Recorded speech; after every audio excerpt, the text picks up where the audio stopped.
Mitop hairaga aikoina saksu khenabasingbu tampak machetchida koyot ottuna thiki chingya tamyada iramdam sigi leihaubu naikhairiba iroisingdudi aikoina kayada laithoplam leba malem pumbagi misingi 0.0225% mukta oiriba indigenous culture iyek amadi irol leijaba minority maitai aikoigi lon asisu ngasidi in danger oirabani luraba phibam sida aikoina isabu kanjanaba mitop amadi mitopki langda thudanaba mitna singba mathau tai matang sidani sahi tara mamangda aikoina icham chamba isai oina ta khanduna mirairuba sanjangle aigi inkolda haiba isai sigi lyrics amadi yawoloi saisakpa konthojam bobingi khongul lijaruba saisakpa asigi thoidokpa magul hairagadi isai ayama mahak masana ijabasini hauzik thokliba tamthireba hingsa asigi matangdasu saisakpa bobingi anouba project amasu video sigi loirakpa sarukta mayek sengna khangbigani sanjangini aigi inkolda Iroisu yaure singyatam yada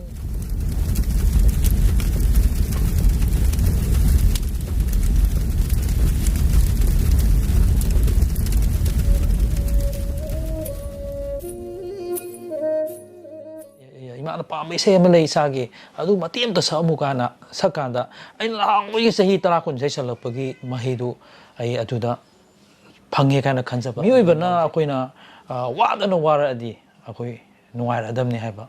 wakalon se ai wakhan de hek leise ga mitu ko haga koina sum akoi imphal mai on de leiba sum example koina mayang gum haga mitu se mayang khatangi type ta sum khallaga akoi swai da leiba si tang khanba ada loijing loya da de chingya tamya da ching da kai da tasalaiba mayam hauzik adum hauzik oirisini ko matam du da singya tamya da changaiba mayam du di kanamtana ubiram moi adigi kanamtun su laude ga haibe wakhan da sum khanba akoigi ipai pusingna hingol daga akoigi san changa kanda handuna mapangan solaba kaimta ngamdraba hanubuduna di mangonda phakta phamaga su mai ni seiduna dang thangal lagorsu ta thokning ba ma hingol da changa kanda adugi spirit to akoi hadugi anobu generation sidadi mangrabagi type da hanura adu phawna hingol da sanjan bada tan bagi mai wakhalon amak akoi ai image nu ho ba hai tar matang jida dom sanaroi oina haurak paduna ju oiramgani drug ka adom ga adum anti oibagi mawong ama akoina isai da ju adum ujare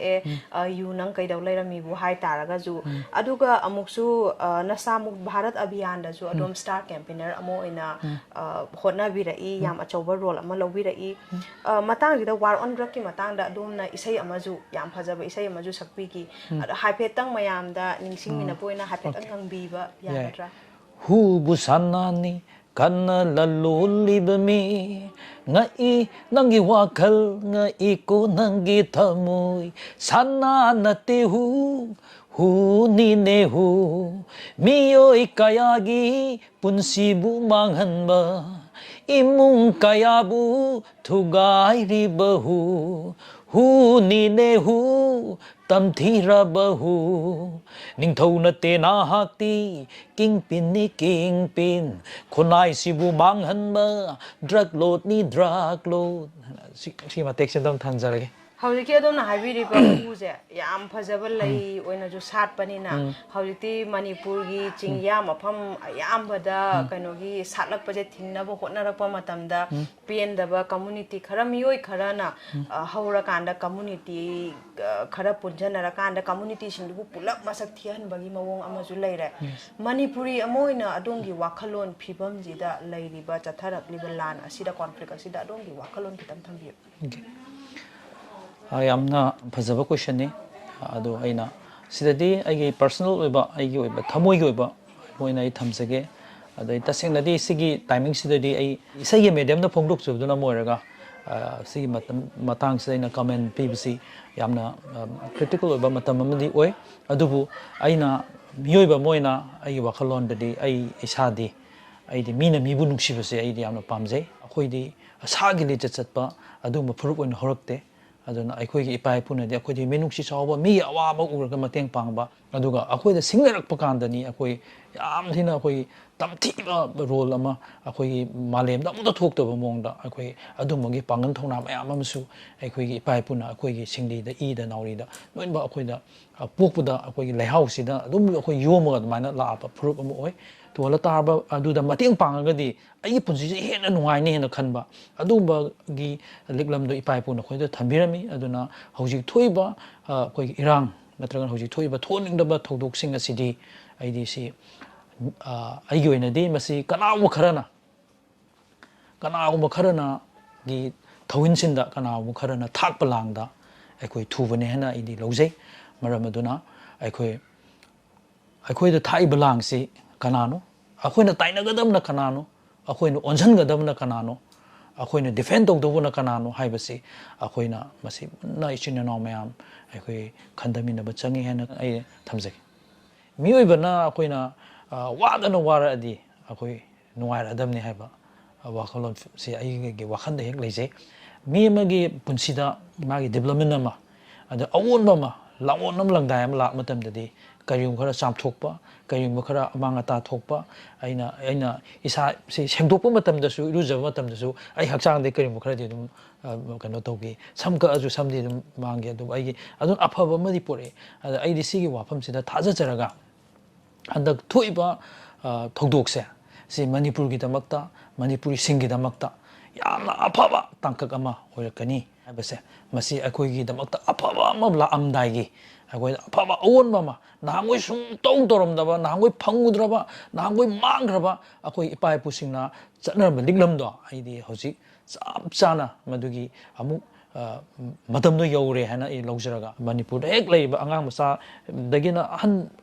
ꯑꯩꯈꯣꯏꯒꯤ ꯄꯨꯟꯁꯤ ꯂꯣꯏꯔꯝꯗꯥꯏ ꯌꯧꯔꯕ ꯁꯤ ꯐꯥꯎꯕꯗ ꯉꯁꯤ ꯂꯩꯕꯥꯛꯀꯤꯅꯦ ꯍꯥꯏꯅ ꯀꯠꯊꯣꯛꯇꯕ ꯂꯩꯕꯥꯛꯀꯤꯅꯦ ꯍꯥꯏꯅ ꯃꯥꯒꯤ ꯉꯝꯖꯕ ꯃꯥꯒꯤ ꯔꯣꯜ ꯑꯃꯃꯝꯗ ꯊꯕꯛ ꯇꯧꯗꯕ ꯑꯃꯠꯇꯁꯨ ꯂꯩꯇꯦ ꯃꯁꯤꯃꯛ ꯑꯩꯅ ꯉꯁꯥꯏ ꯍꯥꯏꯖꯕꯗꯣ ꯃꯁꯤꯃꯛ ꯑꯩꯈꯣꯏꯒꯤ ꯃꯇꯝꯗꯣ ꯂꯥꯛꯄꯒꯤꯅꯤ ꯍꯧꯖꯤꯛꯀꯤ ꯃꯇꯝꯁꯤꯗꯗꯤ ꯏꯃꯥ ꯂꯩꯕꯥꯛꯀꯤꯗꯃꯛꯇ ꯊꯕꯛ ꯇꯧꯗꯕ ꯃꯤ ꯑꯃꯐꯥꯎ ꯂꯩꯇꯦ ꯑꯦꯅꯤ ꯃꯥꯒꯤ ꯀꯩꯅꯣ ꯑꯃꯗꯒꯤ ꯄ꯭ꯔꯣꯐꯦꯁꯟ ꯑꯃꯗꯒꯤ ꯍꯧꯔꯒ ꯍꯥꯏꯗꯤ ꯁꯤꯒꯤ ꯄ꯭ꯔꯣꯐꯦꯁꯟꯒꯤ ꯃꯥꯒꯤ ꯒ꯭ꯔꯦഡ് ꯂꯩꯇꯦ ꯁꯤꯗꯩꯁꯤꯗ ꯁꯤꯃꯛꯁꯤꯅꯦ ꯑꯩꯅ ꯊꯥꯖꯖꯕꯗ ꯑꯩꯈꯣꯏꯒꯤ ꯃꯇꯝ ꯑꯑꯣꯟꯕ ꯑꯃ ꯑꯐꯕ ꯑꯃ ꯂꯥꯛꯑꯅꯤ ꯑꯗꯨꯒꯤꯗꯃꯛꯇꯅꯤ ꯑꯩꯈꯣꯏꯅ ꯉꯁꯤ ꯋꯥꯔꯤꯕꯁꯦ ꯍꯥꯏꯕꯁꯤꯗ ꯊꯝꯖꯒꯦ ꯑꯗꯨꯒ ꯑꯣꯖꯥ ꯕꯣꯕꯤꯟꯒꯤ ꯑꯩꯈꯣꯏꯅ ꯈꯪꯖꯈꯤꯕꯗ ꯏꯁꯩꯁꯦ ꯌꯥꯝ ꯀꯨꯡꯅ ꯐꯣꯡꯕ ꯌꯥꯝ ꯇꯣꯏꯅ ꯏꯁꯩ ꯑꯅꯧ ꯑꯅꯧꯕ ꯐꯣꯡꯕꯁꯦ ꯑꯩꯈꯣꯏ ꯀꯩꯁꯨ ꯌꯥꯝ ꯀꯨꯡꯅꯗꯤ ꯎꯖꯈꯤꯗꯦ ꯑꯗꯣ ꯑꯃꯨꯛ ꯁꯛꯇꯣꯔꯛꯄ ꯀꯥꯟꯗ ꯍꯦꯛꯇ ꯍꯨꯠꯇꯠꯅ ꯍꯦꯛꯇ ꯃꯌꯥꯝꯒꯤ ꯊꯃꯣꯏꯁꯦ ꯍꯦꯛꯇ ꯐꯥꯎꯍꯟꯅ ꯁꯛꯄ ꯏꯁꯩ ꯉꯥꯛꯇꯗꯤ ꯍꯦꯛ ꯑꯣꯏꯕꯤꯕ ꯃꯔꯛꯁꯤꯗ ꯑꯣꯖꯥꯒꯤ ꯑꯅꯧꯕ ꯄ꯭ꯔꯣꯖꯦꯛ ꯑꯇꯣꯞꯄ ꯀꯔꯤ ꯂꯩꯕꯤꯔꯤꯒꯦ ꯍꯧꯖꯤꯛꯀꯤ ꯑꯩꯁꯦ ꯍꯟꯗꯛꯀꯤ ꯑꯣꯏꯅ ꯃꯌꯥꯝ ꯑꯩꯕꯨ ꯅꯨꯡꯁꯤꯕꯤꯕ ꯑꯩꯕꯨ ꯒꯥꯏꯗ ꯇꯧꯕꯤꯕ ꯑꯗꯨꯒ ꯑꯩꯕꯨ ꯄꯨꯁꯑꯞ ꯇꯧꯕꯤꯕ ꯑꯩꯒꯤ ꯑꯍꯜ ꯂꯃꯟꯁꯤꯡ ꯏꯆꯤꯟ ꯏꯅꯥꯎ ꯃꯔꯨꯞ ꯃꯄꯥꯡ ꯃꯌꯥꯝꯅ ꯍꯟꯗꯛꯀꯤꯁꯤꯗ ꯏꯁꯩ ꯑꯃꯗꯤ ꯄꯨꯊꯣꯛꯍꯟꯅꯤꯡꯉꯤ ꯑꯃꯗꯤ ꯁꯛꯍꯟꯅꯤꯡꯉꯦ ꯍꯥꯏꯅ ꯍꯥꯏꯕꯁꯤꯗ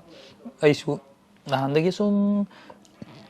ꯁꯤꯒꯤ ꯊꯦꯡꯅꯔꯤꯕ ꯑꯗꯒꯤ ꯃꯤꯠꯇ ꯎꯔꯛꯄ ꯈꯣꯠꯂꯛꯄ ꯃꯌꯥꯝ ꯑꯗꯒꯤ ꯄꯨꯛꯅꯤꯡꯗ ꯂꯩꯖꯕ ꯋꯥꯈꯜꯂꯣꯟ ꯃꯌꯥꯝꯁꯤꯅ ꯁꯨꯝ ꯃꯁꯤ ꯃꯊꯟꯇ ꯉꯁꯥꯏꯒꯤ ꯍꯥꯏꯕ ꯑꯗꯨꯃꯥꯏꯅ ꯁꯤ ꯅꯦꯆꯔꯅ ꯄꯤꯔꯛꯄꯒꯤ ꯃꯑꯣꯡꯗ ꯑꯩꯉꯣꯟꯗꯁꯨ ꯍꯟꯗꯛꯁꯦ ꯑꯩ ꯏꯁꯩ ꯑꯃꯈꯛꯇꯤ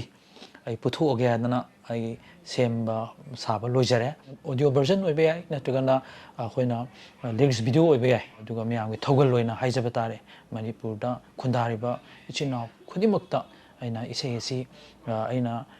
ꯃꯌꯥꯝꯗ ꯈꯨꯗꯣꯜ ꯇꯝꯖꯒꯦ ꯍꯥꯏꯅ ꯑꯩ ꯁꯦꯝ ꯁꯥꯕ ꯂꯣꯏꯖꯔꯦ ꯑꯗꯨꯒ ꯏꯁꯩ ꯑꯁꯤ ꯑꯃꯨꯛ ꯇꯥꯕꯤꯔꯒ ꯃꯌꯥꯝꯅ ꯑꯩꯒꯤ ꯏꯅꯧ ꯅꯧꯕ ꯀꯩꯅꯣꯃ ꯐ꯭ꯂꯦꯕꯔ ꯑꯃ ꯃꯍꯥꯎ ꯑꯃ ꯄꯤꯕ ꯉꯝꯕ ꯏꯁꯩ ꯑꯣꯏꯖꯒꯦꯅ ꯑꯩ ꯇꯥꯏꯕꯪ ꯁꯦꯝꯕ ꯃꯄꯨꯗꯨꯁꯨ ꯊꯧꯅꯤꯖꯔꯤ ꯏꯁꯩ ꯑꯁꯤ ꯑꯩ ꯁꯦꯝ ꯁꯥꯕꯗꯤ ꯂꯣꯏꯖꯔꯦ ꯑꯣꯖꯥ ꯑꯗꯨꯗꯤ ꯏꯁꯩꯁꯦ ꯍꯥꯏꯐꯦꯠꯇꯪ ꯃꯌꯥꯝꯅꯁꯨ ꯍꯦꯛ ꯊꯤꯕꯗ ꯂꯥꯏꯅꯕ ꯃꯆꯦꯠ ꯑꯃꯇꯪ ꯄꯥꯡꯊꯣꯛꯄꯤꯕ ꯌꯥꯒꯗ꯭ꯔꯥ ꯚꯤꯌꯨꯋꯔꯁꯤꯡꯒꯤꯗꯃꯛ ꯏꯁꯩꯁꯦ ꯑꯩꯒꯤ ꯏꯁꯩ ꯃꯃꯤꯡꯁꯤꯗꯤ ꯏꯁꯩ ꯉꯪꯗ꯭ꯔꯤꯉꯩꯗ ꯑꯝꯇꯪ ꯑꯩꯒꯤ ꯏꯁꯩ ꯍꯟꯗꯛ ꯄꯨꯊꯣꯛꯆꯒꯗꯣꯔꯤꯁꯤꯗꯤ ꯑꯩ ꯉꯁꯥꯏ ꯍꯥꯏꯖꯕꯗꯨꯅ ꯑꯩꯒꯤ ꯊꯃꯣꯏꯗꯒꯤ ꯐꯥꯎꯔꯛꯄ ꯑꯩꯒꯤ ꯑꯦꯟꯚꯥꯏꯔꯟꯃꯦꯟꯁꯤꯅ ꯄꯤꯕꯤꯔꯛꯄ ꯑꯗꯨꯒꯤ ꯏꯊꯤꯜꯗꯨꯗ ꯊꯣꯛꯆꯔꯛꯄ ꯏꯁꯩꯅꯤ ꯏꯁꯩꯁꯤꯃ ꯏꯕꯗ ꯀꯅꯥꯒꯨꯝꯕ ꯑꯃꯠꯇꯗ ꯑꯩꯅ ꯇꯝꯅꯅ ꯍꯔꯠ ꯇꯧꯒꯗꯕ ꯑꯣꯔ ꯃꯍꯥꯛꯄꯨ ꯏꯀꯥꯏꯕ ꯄꯤꯒꯦ ꯅꯠꯇ꯭ꯔꯒ ꯂꯛꯅꯒꯦ ꯍꯥꯏꯕ ꯋꯥꯈꯜꯂꯣꯟꯗ ꯁꯦꯝꯖꯕ ꯅꯠꯆꯗꯦ ꯑꯗꯣ ꯏꯁꯩꯁꯤ ꯃꯊꯟꯇ ꯅꯦꯆꯔꯅ ꯑꯩꯈꯣꯏ ꯐꯥꯎꯍꯜꯂꯛꯄ ꯍꯧꯖꯤꯛ ꯊꯣꯛꯏꯕ ꯏꯟꯚꯥꯏꯔꯟꯃꯦꯟꯁꯤꯅ ꯄꯤꯔꯛꯄ ꯄꯣꯠꯅꯤ ꯑꯗ ꯃꯁꯤꯗꯩꯁꯤꯗ ꯑꯩꯒꯤ ꯋꯥꯈꯜꯗ ꯑꯩꯗꯤ ꯑꯗꯨ ꯑꯣꯏꯕ ꯖꯥꯠꯂꯥ ꯍꯥꯏꯅ ꯑꯩꯒꯤ ꯃꯪꯂꯥꯟꯗ ꯑꯩꯒꯤ ꯗ꯭ꯔꯤꯝꯗ ꯍꯥꯏꯖꯕ ꯇꯥꯔꯦ ꯑꯗꯨꯗ मैंने सागचबी सैनेना लोबियु मैम मतेम तंगजगे तंजेंब योंगे लांगद थुरदर कोई थुरदर मसाइत खनब मियोई खरगी लांगद कोई थुरदर याम फजबा याम अर्थ चेंबा लिरिक्स अमजु ओइगरे ओजा दुती इंटरव्यू से लोइसलप लोइना आरके प्रोडक्शन की व्यूअर्स सिंग द ओजाना पिबिनिबा पाउजल अमता अइना ngasi आरके प्रोडक्शन की टीम यामना थागतप फोंदोकसरी सिगुंबा यामना तांबा मतम अमा खक शेयर तोबा कोई फंगजबसे अदा आइगी थमोइदगी ngasi की व्यूअर्स सिंग दा अइना थमजनिंगबसी हौजिक अखोइन ओइरिबसे अखोइ हौजिक यामना नुआइबा अखोइ यामना अखोइ अफबा अमा अवोनबा अमा अखोइ हौजिक लानी हाइबसी थाजबसी मियामदा लेबियु मियाम पंकीसु किबिरुनु पंपासु पखतपिगनु अखोइ लेबाकसे लाइगी लेबाकनी इपाइपुना अखोइसे लाइ लेबाकनी हाइबिरमी अखोइ लाइगी मसानी लाइगी मसा मसुना वाबम थोकते अदुना अखोइगी दमक्ता लाइवख्रबे इपाइपुना चनरब दिग्लम मदो अदुदा अखोइना चेतना अखोइना थागोनलगा अखोइगी इसागी इनात लाइनिंगु चेतना अखोइना थागोनरगा अखोइना होजिक हिंबा मतम ओइ अदुना अखोइ दमक्ता अफबा अखोइ दमक्ता याइफबा अखोइगी दमक्ता माइ पाकपा हाइबदो लानी हाइबसे मयामदा थमसे कैमेराबु ngaइबा तौदना लोन अमदि फोंगना फिबम खुदिंगमक्ता मियामगी थौगल तौरिबा ओजा बोबिनगी टॉप टॉप वखलोन तामिनखरे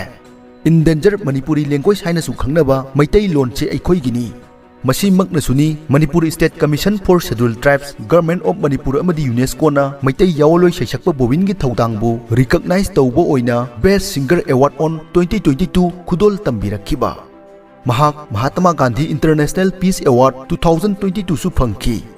निशागी मायोक्ता यू नंग कैदौ लेरमी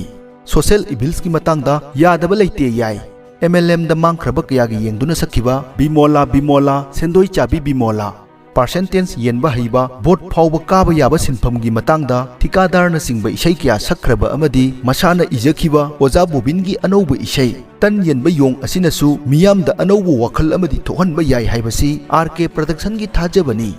फुल इशैदी महाकी अनौबा यूट्यूब चैनल दा फंगबिगनी चैनल लिंक्सु डिस्क्रिप्शन अमदी पिन कमेंटा पिजरमगे अर्थना योमलबा इशै सिबुसु शेयर तौबिदुना मियामदा खंगनमिनसी माइनॉरिटी अखोइदी वखल ताना अमना अमबु सौगतमिनसी डॉक्टर इंजीनियर पामजदी कोचिंग सेंटर चलहल्लोई ओइ हन्नी पानई चानी ठिकादार लैता लाइर सिंगिदी अथिंगबै अथिंगबा ngaktani angama thau singina tongningbada tauba dum yai yadaba laite yai selbu kirdi yai bimola network the longing the city babita sendoi jabi babita network the chai in the city